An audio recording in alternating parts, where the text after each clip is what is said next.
Hello everyone. आज हम करने वाले हैं क्वेश्चन नंबर 2। यहाँ पे क्या पूछा है देखिए, from the following balance sheet of Alpha limited prepare a comparative balance sheet as on 31 March 2018 and 31 March 2019। ठीक है, 2 सालों के इन्फॉर्मेशन आपको दिए हुए हैं और आपको यहाँ पे अगेन कंपैरेटिव बैलेंस शीट बनाना है। तो यहाँ पे मैंने आपको फॉर्मेट बता दिया था, राइट। सबसे पहले हम लोग ऊपर लिख देंगे कंपैरेटिव बैलेंस शीट और हमारे जो फिक्स आइटम्स है, राइट, दैट इज दोनों साल के अमाउंट्स, फिर एब्सोल्यूट चेंज और बाद में परसेंटेज चेंज। ठीक है ना। अब इसके बाद हमें क्या करना है, पोस्टिंग करना है। तो सबसे पहले हमें ये पता होना चाहिए कि कौन सी चीज़ें कहाँ आती है।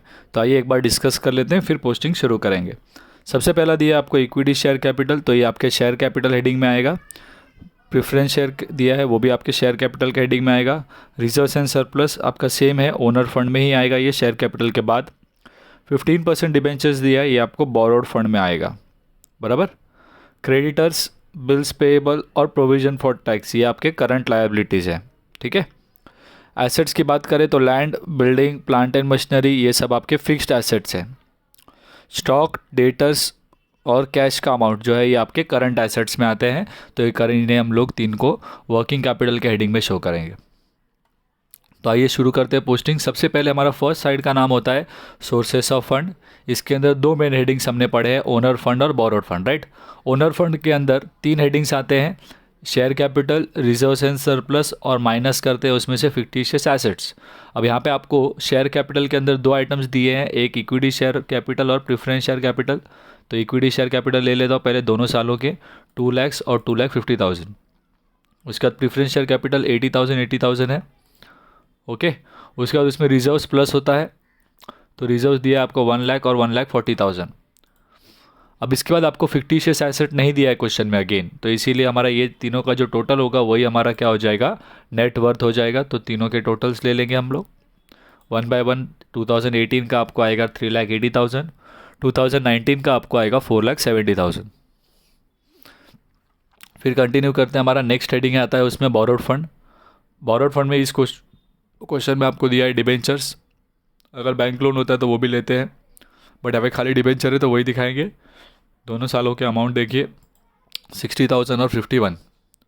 सो टोटल आपका लायबिलिटी साइड का टोटल हो जाएगा। यहाँ पे आपका ओनर फंड जो था वो आपको 3,80,000 आया था और बोरोड फंड में ये एक ही है 60,000। तो दोनों को ऐड करेंगे तो टोटल फंड अवेलेबल मिल जाएगा आपको 4,40,000 और 5,21,000। ओके, ये हो गया आपका लायबिलिटी साइड कंप्लीट। इसके बाद सेकेंड साइड पर आते हैं हमारा, that is application of fund. इसके अंदर 3 मेन हेडिंग्स है, एक है फिक्स कैपिटल, इन्वेस्टमेंट और वर्किंग कैपिटल। बट इस क्वेश्चन में हमने देखा इन्वेस्टमेंट तो था नहीं, तो हम दो ही वैल्यूज़ कंसीडर करने वाले हैं, एक है फिक्स्ड एसेट्स और बाद में वर्किंग कैपिटल। तो फिक्स एसेट्स के अंदर लॉन्ग टर्म हमारे जो एसेट्स होते हैं वो सारे आते हैं। तो यहाँ पर लैंड, बिल्डिंग और प्लांट एंड मशीनरी तीनों फिक्स्ड एसेट्स में आएंगे। तो पहले लैंड लेते हैं, दोनों सालों के वैल्यू देखिए 80,000 और 1 लाख। फिर आपको दिया है बिल्डिंग, अमाउंट है 60,000 और 90,000। फिर आपको दिया गया है प्लांट एंड मशीनरी, तो आपको अमाउंट दिया है 73,000 और 1,73,000। क्लियर।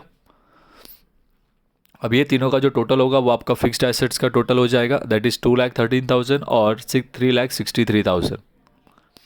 फिर आपको नेक्स्ट कैलकुलेशन करना है आपके वर्किंग कैपिटल का। वर्किंग कैपिटल क्या होता है, current assets minus current liability. तो सबसे पहले हम लोग क्या करेंगे, करंट एसेट्स लेंगे।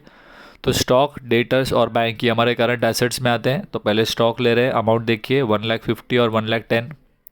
फिर डेटर्स 1,28,000 और 1,40,000। फिर बैंक का अमाउंट 34,000 और 37,000। ओके, इनका टोटल ले लेंगे, वो हमें करंट एसेट्स मिल जाएगा 3,12,000 और यहाँ पे आपको टोटल आएगा 2,87,000। इसमें से हमें करंट लायबिलिटीज़ जो है वो माइनस करना होता है, right. Current assets minus current liability will give you working capital. और करंट लायबिलिटीज़ में कौन से आएंगे यहाँ पर, क्रेडिटर्स, बिल पेएबल और आपके प्रोविजन फॉर टैक्स। तो सबसे पहला क्रेडिटर्स जो दिया वो लेंगे हम 50,000 और 80,000। फिर बिल्स पेएबल आएगा आपका 10,000, 6,000 और बाद में प्रोविजन फॉर टैक्स आ जाएगा 25,000 और 43। करंट लायबिलिटीज़ की तीनों अमाउंट्स को ऐड कर लेते हैं तो टोटल करंट लायबिलिटी हमें मिल जाएगा 85,000 और 1,29,000। अब यहाँ पे आपको करंट एसेट्स के वैल्यू में से करंट लायबिलिटी माइनस करना है ताकि आपको क्या मिल जाए, वर्किंग कैपिटल मिल जाए।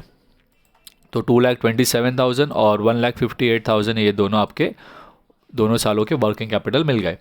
सो फिक्स्ड एसेट्स आपके पास था और यहाँ पे आपको वर्किंग कैपिटल ऐड करेंगे तो आपको क्या मिल जाएगा, total fund employed, that is 3,12,000 plus आपका ये जो आया था अमाउंट 2,27,000, ये आपको देगा 4,40,000।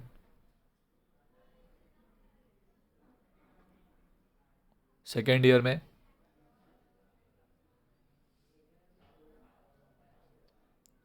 सॉरी 2,13,000 प्लस 2,27,000 4,40,000 देगा। सेम वे 3,63,000 और वर्किंग कैपिटल जो आपको आया 1,58,000, ये आप ऐड करोगे तो आपको मिलेगा 5,21,000। तो ये दोनों सालों के अमाउंट्स तो बहुत ही सिंपल होते हैं, डायरेक्टली हमें खाली पोस्टिंग करना है ऑर्डर वाइज, और उसके बाद हम लोग को क्या चेंज कैलकुलेट करना है, एब्सोल्यूट चेंज और परसेंटेज। सबसे पहले एब्सोल्यूट चेंज कैसे कैलकुलेट करेंगे, 2019 के फिगर्स में से 2018 के फिगर्स को माइनस करेंगे। सो 1 बाय 1 माइनस करेंगे हम। 2,50,000 माइनस 2,00,000 आपको देगा 50,000। यहाँ पर दोनों वैल्यूज सेम है राइट, तो जीरो आएगा अमाउंट। 1,40,000 माइनस 1,00,000 करेंगे तो 40,000। 4,70,000 माइनस 3,80,000 करेंगे तो अमाउंट आ जाएगा 90,000। ओके, फिर 51,000 माइनस 60,000 करेंगे तो अमाउंट नेगेटिव में आएगा, तो इसलिए मैं ब्रैकेट में लिखेंगे हम 9,000। 5,21,000 माइनस 4,40,000 आपको देगा 81,000। फिर 1,00,000 माइनस 80,000 आपको आएगा 20,000। 90,000 minus 60 will give you 30। 1,73,000 minus 73,000 कितना हो जाएगा, 1,00,000। 3,63,000 माइनस 2,13,000 कितना हो जाएगा, 1,50,000।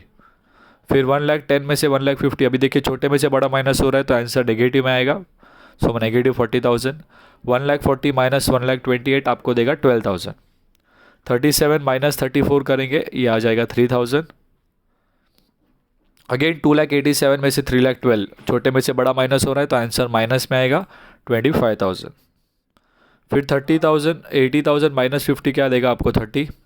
6 माइनस 10 नेगेटिव में आएगा 4,000। 43,000 माइनस 25,000 आपको आ जाएगा 18। 1,29,000 माइनस 85 क्या हो जाएगा 44,000 आपको। 1,58,000 माइनस 2,27,000 अगेन नेगेटिव में छोटा आएगा राइट, छोटे में से बड़ा माइनस हो रहा है, अमाउंट आएगा आपको negative 69,000। Okay, and last value आपका 5,21,000 माइनस 4,40,000 अगेन सेम आएगा आपके एसेट की तरह ही टोटल, दैट इज़ 81,000। अब इसके बाद आपको परसेंटेज चेंज कैलकुलेट करना है। इसके लिए फॉर्मूला मैं ऑलरेडी बता चुका हूँ आपको कि हर साल का जो भी चेंज होगा डिवाइडेड बाय आपका जो प्रीवियस ईयर यानी कि बेस ईयर है उसके वैल्यू से डिवाइड करके इंटू 100 करेंगे। सो 50,000 डिवाइडेड बाय 2,00,000 इंटू 100, 25% देगा आपको आंसर। यहाँ पे वैल्यू ही नील है इसीलिए परसेंटेज में नील होगा, ये बात ध्यान रखिएगा। फिर 40,000 डिवाइडेड बाय 1,00,000 इंटू 100 करेंगे तो 40% आएगा। 90,000 डिवाइडेड बाय 3,80,000 इंटू 100 करेंगे तो वैल्यू आएगा 23.68। इसी तरह से आपको कैलकुलेट करना है, बस एक चीज़ ध्यान में रखिएगा, जो वैल्यूज़ नेगेटिव है उसके परसेंटेज हम नेगेटिव रखेंगे, ठीक है।